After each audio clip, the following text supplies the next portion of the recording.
Agora vamos à palavra? Então, amados, estamos na semana de consagração e santificação. E eu queria falar hoje uma das bases da nossa fé, que é importante ficar cravada no nosso coração, né? E eu convido os irmãos para abrirem na primeira carta de Paulo aos Coríntios, capítulo 15, a partir do verso 1.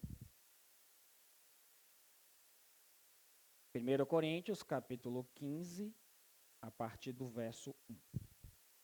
Louvado seja o nome do Senhor. Hoje nós vamos pregar expositivamente, então peço aos irmãos que continuem com suas Bíblias abertas após a leitura da palavra. Amém?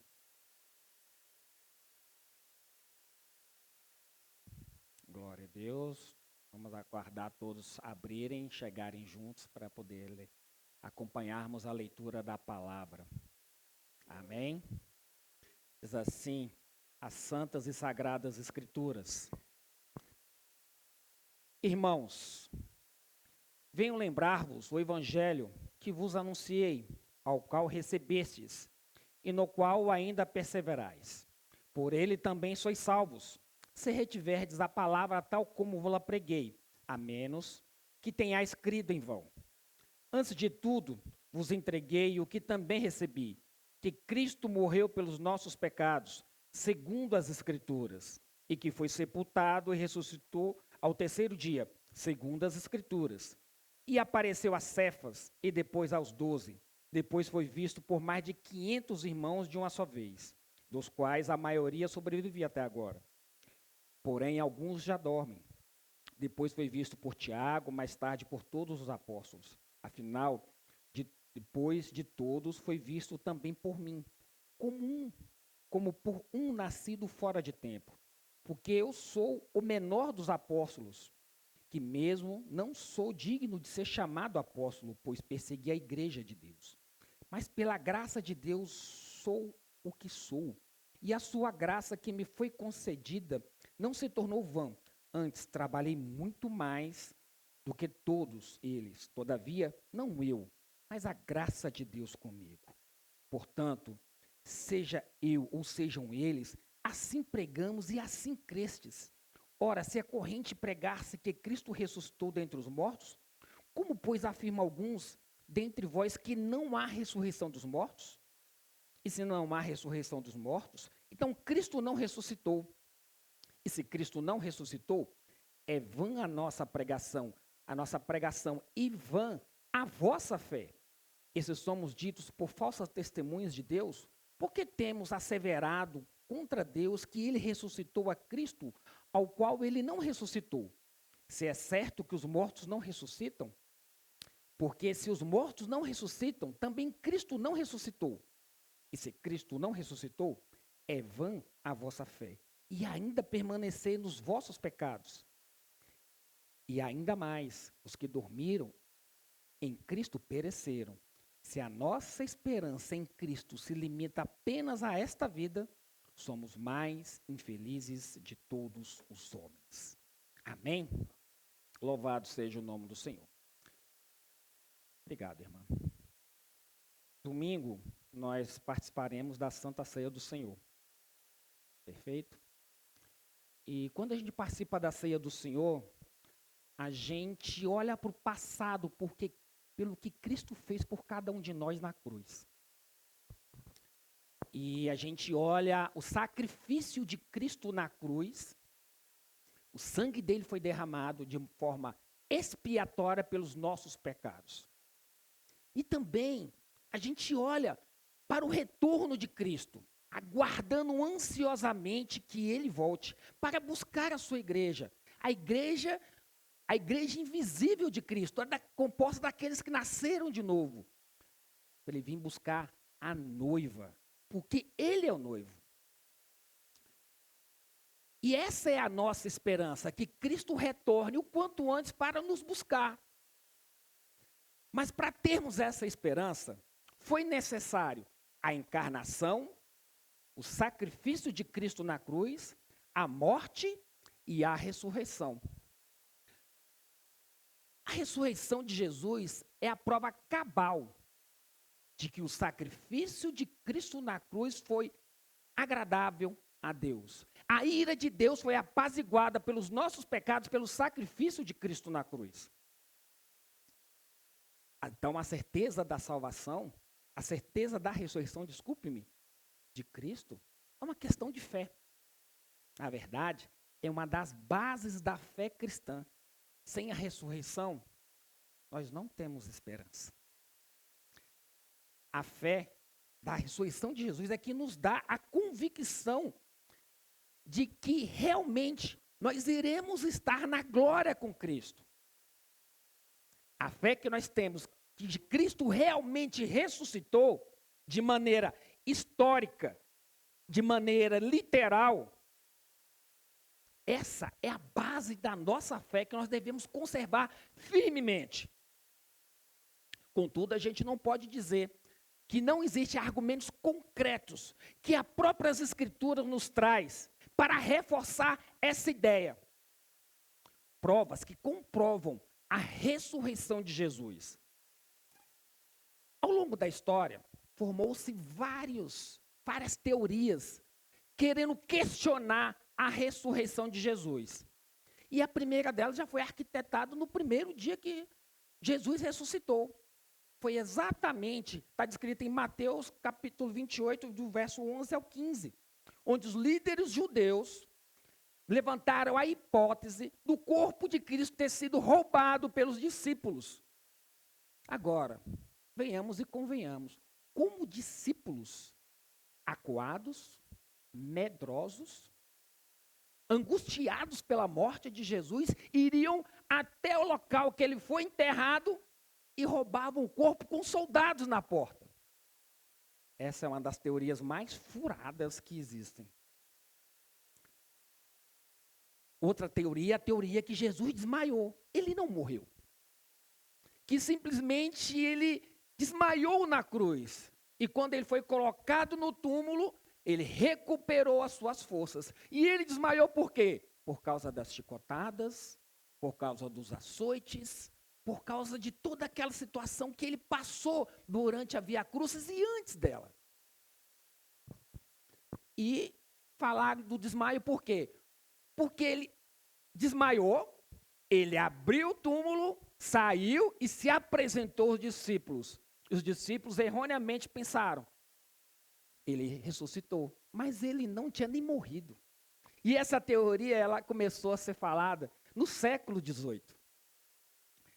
Outra teoria é a troca de túmulo de Jesus. José de Arimateia destinou um túmulo para Jesus. E surgiu uma teoria que José de Arimateia, no meio da noite, desistiu daquele túmulo, pediu para tirar o corpo de Jesus e jogar numa vala. Outra também sem chance, né? José de Arimateia foi convertido aos caminhos do Senhor. Ele não iria fazer aquilo. E outra teoria que tem surgido atualmente, que nós precisamos estar atentos, é a teoria da negação do Jesus histórico. Essa teoria fala que Jesus foi uma fábula, foi um conto contado por aqueles homens que caminharam com ele, que não faz o menor sentido. E é desse jeito que a humanidade caminha para negar a ressurreição de nosso Senhor Jesus Cristo.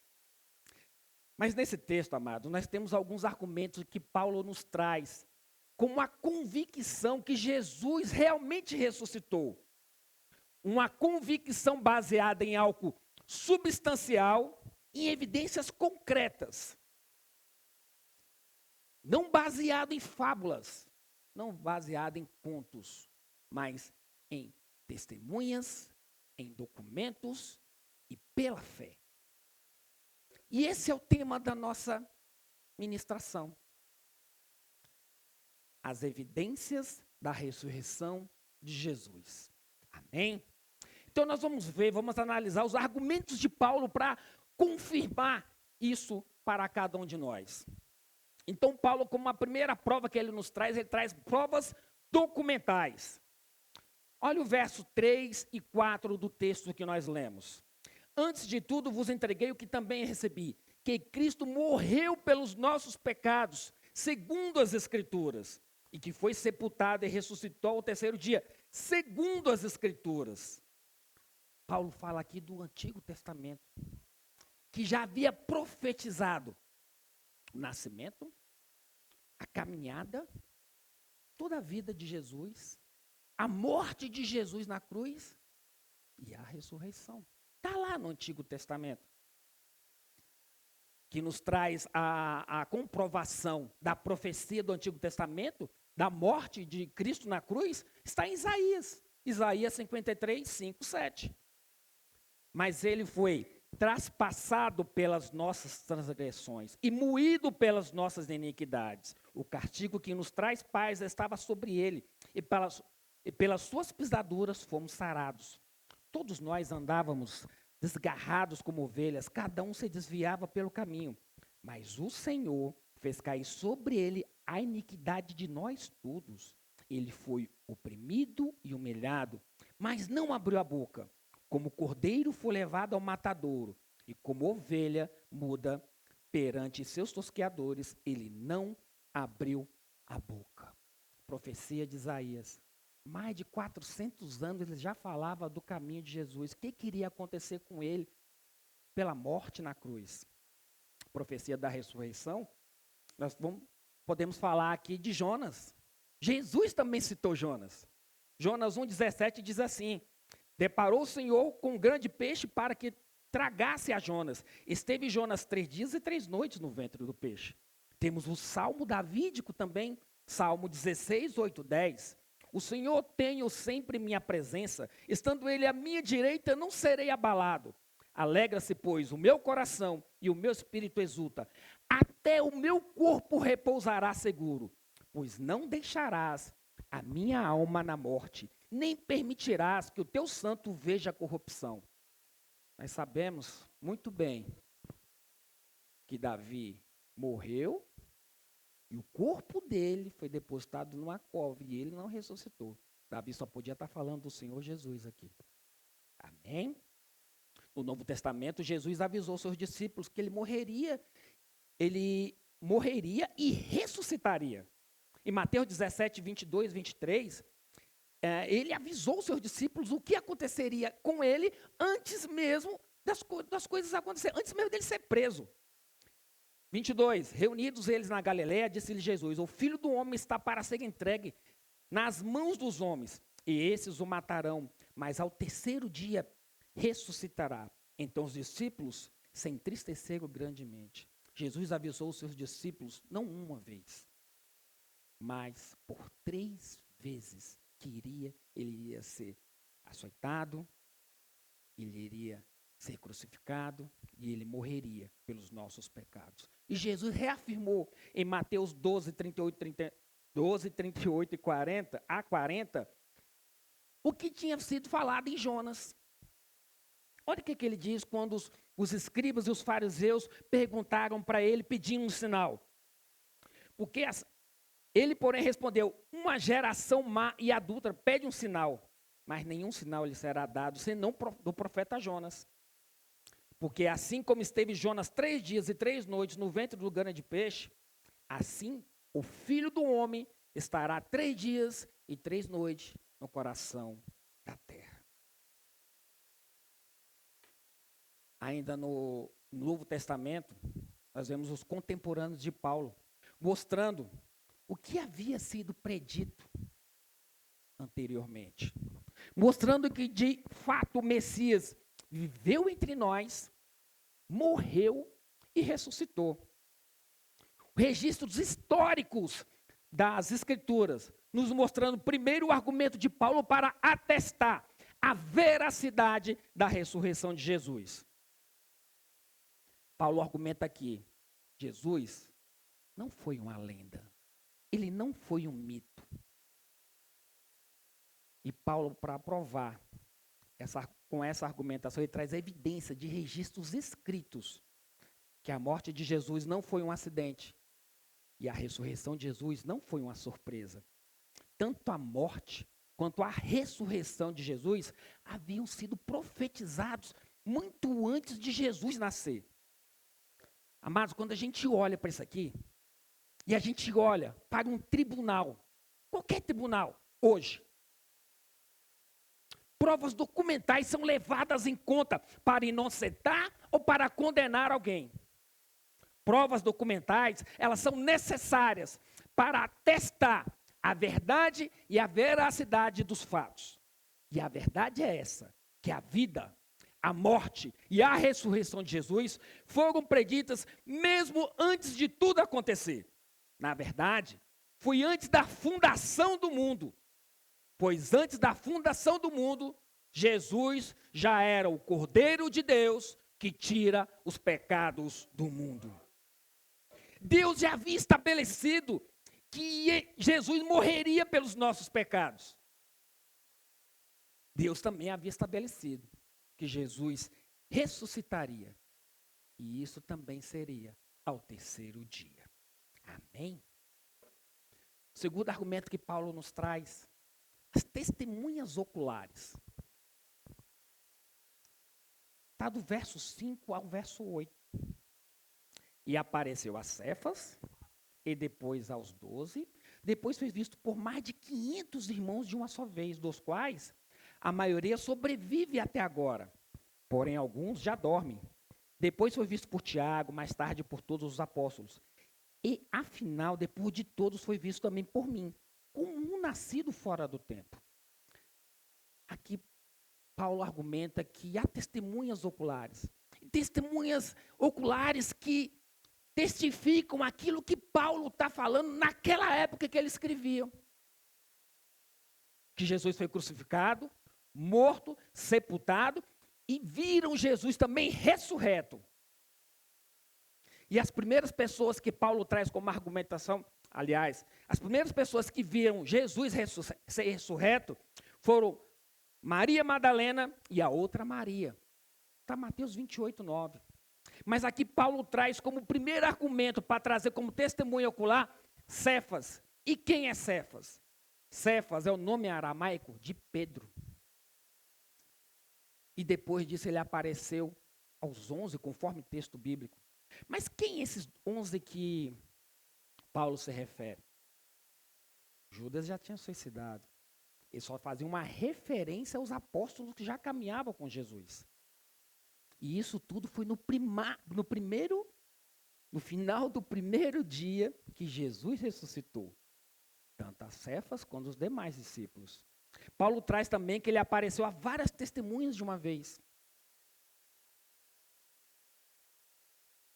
Para não ser verdade isso aqui, isso era uma verdadeira ilusão coletiva, né? Fala a verdade. Porque seriam muitas pessoas que teriam imaginado ter visto Jesus ressuscitado, amados. E Paulo argumenta que no momento que ele escreve aquela carta, ainda tinha muitas testemunhas vivas. Porque Paulo escreveu essa carta, havia passado somente 30 anos após aqueles eventos que as pessoas viram Jesus ressurreto. Alguns estavam mortos, mas tinha pessoas vivas que poderiam testemunhar sobre isso. E também ele fala de Tiago. Quem foi Tiago? Meu irmão de Jesus. Tiago, durante a sua vida, não acreditava que Jesus era o Messias. Mas quando o Messias apareceu ressurreto diante dele, ele passou a crer em Jesus. Passou a testificar a ressurreição de Jesus. Chegando a ser um dos cabeças da igreja primitiva. E até morrendo por causa disso, que ele morreu por dar esse testemunho. Paulo também argumenta aqui, agora incluindo Matias, que os 12. Agora está o Matias, que Matias já tinha sido, estava entre aquelas pessoas. Porque para ser apóstolo, amados, é preciso ter visto a caminhada de Jesus. Conforme está o texto bíblico em Atos, capítulo 1, verso 21 e 22. É necessário que, pois, dos homens que nos acompanharam todo o tempo que o Senhor Jesus andou entre nós, começando do batismo de João, até o dia que dentre nós for levado às alturas, um desses se torne testemunha conosco na sua ressurreição, para ser chamado apóstolo, era necessário ter visto Cristo no batismo de João, até visto ele ressurreto. Amém? Foi nesse momento que Jesus comissionou os apóstolos a serem as suas testemunhas. Aí de todo mundo pregou o evangelho. E esse mesmo evangelho chegou aqui, para cada um de nós. E Paulo evoca ele mesmo com testemunha ocular daqueles fatos. Porque Jesus apareceu para ele ressurreto na estrada de Damasco. E é interessante porque Paulo estava indo matar cristãos, perseguir cristãos. E Paulo foi impactado pela presença de Jesus ressurreto. E é interessante que quando ele falou, o que queres de mim, Senhor? É interessante, Paulo declarou isso. Agora eu fico assombrado principalmente no chamado de Paulo, que no chamado dele, quando Ananias estava com medo de orar por ele, porque sabia que Paulo era perseguidor da igreja, o que o Senhor falou para Ananias foi muito forte, falou muito ao meu coração. Tem Atos capítulo 9, verso 15 e 16. Mas o Senhor lhe disse, vai, porque este para mim é um instrumento escolhido para levar o meu nome perante os gentios e os reis, bem como perante os filhos de Israel. Verso 16. Pois eu lhe mostrarei quanto lhe importa sofrer pelo meu nome. Muitas pessoas hoje querem dar testemunho de Cristo, mas não querem sofrimento. Interessante isso, né?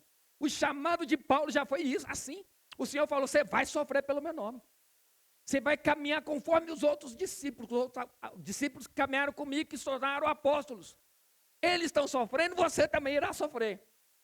Por que que nós não queremos passar por provações e tribulações, se nós somos testemunhas de Cristo? Por ser testemunhas de Cristo, os apóstolos, eles foram açoitados. E quando os saduceus foram chamados, falaram para ele, vocês podem ir embora. Tem problema. Mas para de falar que Jesus ressuscitou. E esse era o maior testemunho que impactava todas aquelas pessoas. E nós precisamos entender que essa é a base da nossa fé. Que nós temos uma esperança. E essa esperança está em Cristo ressurreto. Vem buscar a sua igreja. Paulo afirma aqui que muitas pessoas viram. Os apóstolos viram. Ele também viu. Esse testemunho, meus amados, é aceito em qualquer tribunal. Em qualquer tribunal, 2 ou mais pessoas falam, ditam a veracidade dos fatos. E não há contestação. 2 ou mais pessoas falando a mesma coisa, já é um testemunho forte. Imagine mais de 500 pessoas afirmando o mesmo fato. O fato que Cristo está vivo. O fato que Cristo ressuscitou. O fato que Cristo virá buscar a sua igreja, lavada e remida pelo sangue do Cordeiro. Isso seria um reconhecimento em qualquer tribunal, até no STF. Bom, só falar, testemunhas. E por que tantas pessoas duvidam que Jesus ressuscitou? Paulo fala aqui, a terceira argumentação de Paulo é a pregação da ressurreição. No verso 11 e 12, ele fala, seja eu, ou sejam eles, assim pregamos e assim crestes. Ora, se é corrente pregasse que Cristo ressuscitou dentre os mortos, como, pois, afirma alguns dentre vós que não há ressurreição de mortos? Paulo afirma aqui, devido à convicção que Jesus ressuscitou, eles pregavam Cristo ressurreto. E pregar aqui, ele não está falando de pregar no altar. Ele está falando de falar, de testemunhar, de garantir e testificar. Aí quando a gente olha a caminhada de fé desses homens, a gente vê qual vantagem que eles levaram nisso, em pregar que Cristo tinha se ressuscitado. Eles tiveram seus nomes estampados na televisão? Eles tiveram um acréscimo de seguidores nas redes sociais? Eles ficaram famosos? Eles ganharam dinheiro com isso? ganharam regalias, bens, conforto com esse testemunho. Meus amados, esses homens não tiveram nenhuma vantagem. Aliás, eles tiveram foi muita perseguição. Eles sofreram por causa desse testemunho. E o primeiro sofrimento foi quando eles foram exatamente presos. Está escrito em Atos 5. Foram presos e açoitados. Mas a primeira coisa que ele fala, é bom sofrer por termos testemunhando Cristo. Eles acharam bom passar por aquilo. Quando a gente olha o tipo de morte que cada apóstolo teve, a espada, crucificado, enforcado, açoitado, lança, apedrejamento, flechada, decapitado. O único que morreu, já de idade, segundo os livros históricos, foi o apóstolo João. Não sem sofrer. Segundo relatos históricos, ele foi jogado num tacho de óleo fervente. E de acordo com as escrituras, ele foi mandado para a Ilha das Cobras para morrer na ilha de Patmos, onde ele teve a maior das revelações, que foi o livro das revelações, que é o Apocalipse. E mesmo a meio, tanto sofrimento, tanta perseguição, tanta açoite, tanta situação difícil, nenhum deles parou de falar da ressurreição de Jesus. O apóstolo Paulo também traz o relato dele, próprio, está em 2 Coríntios capítulo 11, que ele foi encarcerado mais vezes, foi açoitado, 3 vezes ele foi golpeado por varas, uma vez apedrejado, 3 vezes sofreu naufrágio, exposto à fúria do mar, perigo nos rios, de assaltantes, de compatriotas, perigo dos gentios, perigo na cidade, perigo no deserto, perigo no mar, perigo dos falsos irmãos. Ficou sem dormir, passou fome, sede, jejum, suportou frio e nudez. Só para testemunhar a ressurreição de Cristo. Só porque testemunhou. E quando a gente olha para a vida de Paulo, antes, Paulo tinha cartas do Sinédrio para perseguir os cristãos. Por que ele mudaria assim? No estalar de dedos, de direção da vida dele. Ele estava confortável, ele tinha tudo. Paulo afirma que em 1 Coríntios capítulo 15, verso 32, que em Éfeso ele lutou com feras. Mas não foi feras animais. Foram pessoas que se tornaram selvagens porque ele pregava a Cristo ressurreto e muitas pessoas eram convertidas e lá se adorava a deusa Diana. E aí a deusa Diana tinha souvenirs. Toda a economia da cidade de Éfeso, ela rodava em volta da deusa Diana, da adoração da deusa Diana. E quando ele começou a pregar Cristo ressurreto, as pessoas começaram a se entregar suas vidas a Cristo. Ele falou, não, vai acabar com a economia da cidade. Vamos dar um fim em Paulo. Por isso que ele fala que lutou com feras. As pessoas se tornaram selvagens para poder matar ele. E ele fala que por que eles foram expostos a perigo toda hora? Que vantagem teve o apóstolo Paulo por sustentar uma mentira? Se fosse mentira, correndo todo o risco de vida. O testemunho desses homens, amados, mostra simplesmente para cada um de nós que eles não estavam defendendo uma ilusão e nem uma mentira. Porque quando se trata de uma mentira, a pessoa vai até um certo limite. Quando ela vê que vai sair muito caro, que ela vai pagar com a própria vida alguma coisa, ela volta atrás. E até pouco tempo a gente via muita gente fazendo isso, né? Muitas pessoas estavam lá e faziam uma delação premiada. Por quê? Tipo assim, não vou perder, mas não vou perder tanto. Mas esses homens foram até podiam ir. Eles pagaram com as suas próprias vidas para testemunhar e afirmar que Cristo realmente ressuscitou. O quarto argumento que Paulo nos traz é a ressurreição é a nossa grande esperança. Está no verso 19. Se a nossa esperança em Cristo se limita apenas a esta vida, somos mais infelizes de todos os homens.